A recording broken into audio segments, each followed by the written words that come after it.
Welcome to the Celebrate Brave podcast, a podcast for women in and around the tech industry.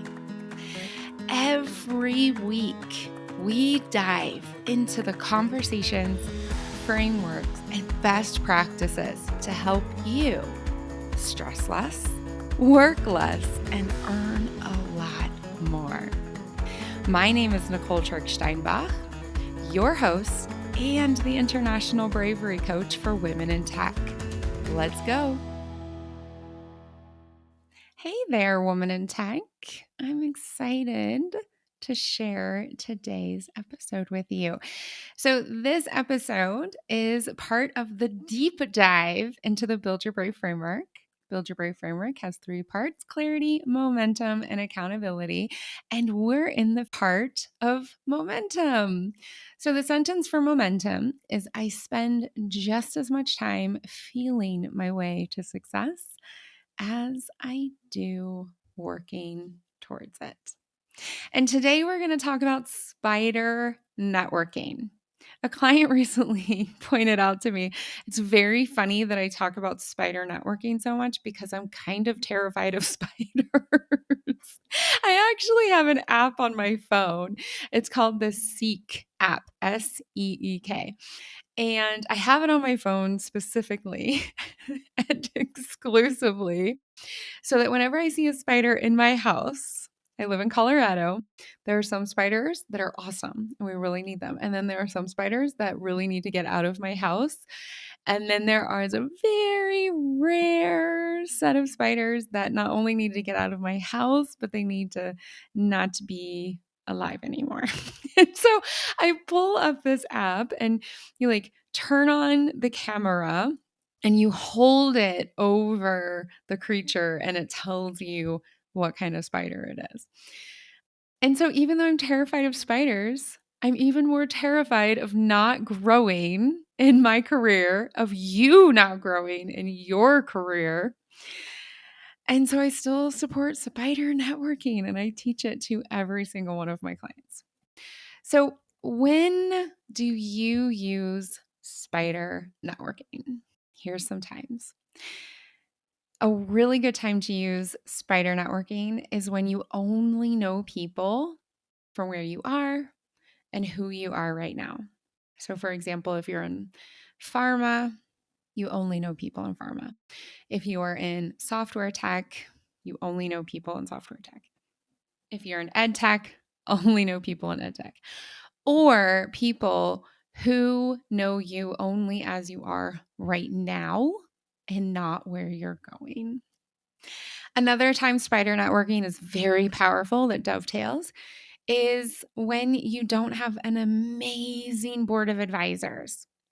If board of advisors is a new term for you, please go back and listen to that podcast episode about what it is and how to make sure you have a great one. And if you don't have a great one, this is how you make one great. And then the third time, and this is the most, what word do I want to use? I'm going to go with sad. This is the most sad reason that you want to use spider networking is when you don't have any leads for growth. We're going to solve all that. All right. So how does one do spider networking? Well, picture a spider web when the spider is building it and you've got an idea. So you can also call this 6 degrees of growth or 3 degrees of growth. But the idea is that you have first line connections, people that you already have connections with. And then you also have connections with their connections. And as you start to think about this, it's like, wow, okay, I have my first connections and then their connections. And suddenly you start to see a really lovely pattern. The reason spider networking takes you outside of where you are and who you are right now is because people are going to have different connections, and you really need that for your career board of advisors, for growth opportunities, and quite frankly, to feel connected. Okay, so step number 1, you set a goal or a growth area. For example, you're feeling unconnected. Okay, I want to be connected. Or you're looking to learn a lot more about project management, as an example. Or your area is doing Scrum and you think, I wonder how other people are doing this. That's the first thing is you have a context, you have a goal. Promotions, job changes, becoming a working caregiver, etc. The second part, you got to change your thinking. This is the hardest step for almost all of my clients, okay? You got to change your thinking from I don't know to I don't know yet. So I don't know anyone in pharma. I don't know anyone in pharma yet. I don't know how other companies do Scrum. To I don't know how other companies do Scrum yet. The second part of your thinking is from, oh, I don't want to bother them, into we connect. We connect. Okay. The third part is you reach out and you actually set up a time, you invite someone and you connect with them. Call it a connection call. Call it a networking call. Say, I just want to connect with you, or I haven't talked to you in a long time. Do you have 20 minutes sometime soon?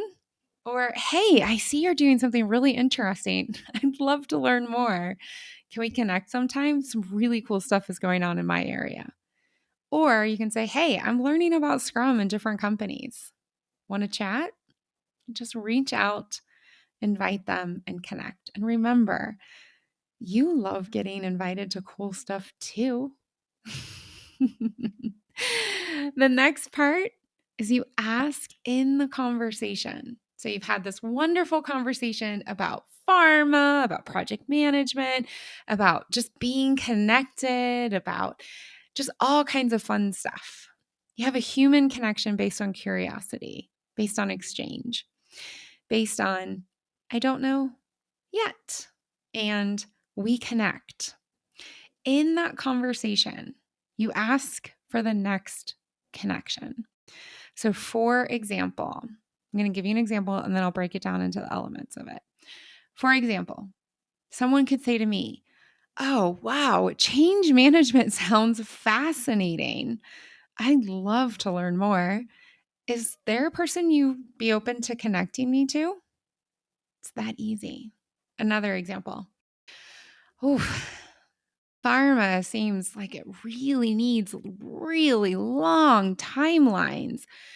Do you know an industry that still is serving the world and helping make people healthier, but is a little more short term thinking? And they answer you, and then you can say, oh, that's fascinating. Do you know anybody there? I'd love to connect to somebody. Would you be open to connecting me to someone? There are two elements to this ask for the next connection. The first one is context. Tell them what you like and what you want to learn about. And the second one is that you specifically say, is there a person you'd be open to connecting me to? Specifically. Now, that makes it so much easier. So instead of like, hey, could you connect me to somebody? Or, oh, I know like 10,000 people. I don't know. I don't know. You give them the context. Oh, change management. I actually know some fantastic change managers. Absolutely. So you give them a context, you make it easier, and then you specifically ask for what you want. Is there a person you'd be open to connecting me to? Or could you connect me to somebody? Could you connect me to a person? Make it easy. And then, of course, if they don't ask you for anything, but I hope that they do. And if they don't, make them listen to this podcast. But if they don't, offer your help. Hey, this conversation has been so helpful. It was really fascinating to learn about pharma and how long term it is, or change management, how exciting it is. How can I help you? Is there something you're interested in? That's how you spider network. A give and a take, a strengthening of the webs, looking past your first connections and into the greater community. Spider networking has obvious results. For example, you're going to know a lot more people, of course. You're going to build a great board of advisors. And yes, you're going to get leads for growth. So many of my clients actually get the lead for their next role over interest interviews utilizing spider networking. These go hand in glove. But additionally, you're going to feel more connected. You're going to feel more confident. I watch it all the time with my clients. They start talking to people, whether it's a positive or a negative. Sometimes they come back and say, wow, if that person can be a product manager, so can I. Or, oh, I really enjoyed talking to her. It was a great conversation, but I'm not interested in that work at all. Or, this is fun sometimes. Wow, I never want to treat someone or talk like that person talked to me. I never want to be that negative. I never want to dismiss someone like they did. I do this and I treat people so much better. I see how spider networking lightens and uplifts all of my clients without fail. You will never run out of opportunities, and you'll never run out of connections, friends, acquaintances, new managers, new colleagues, amazing board of advisors. And you'll be more interesting too. The homework for this episode is go out there, set up some connection calls, practice making the offer and making the ask. Till next time, brave it up. Hey, before you go, our fellow women in tech really need these insights. So do them a favor, pop on over and leave a rating and a review on your favorite podcast platform. Help them find the Celebrate Brave podcast. All right, thanks a bunch. Until next time, brave it up.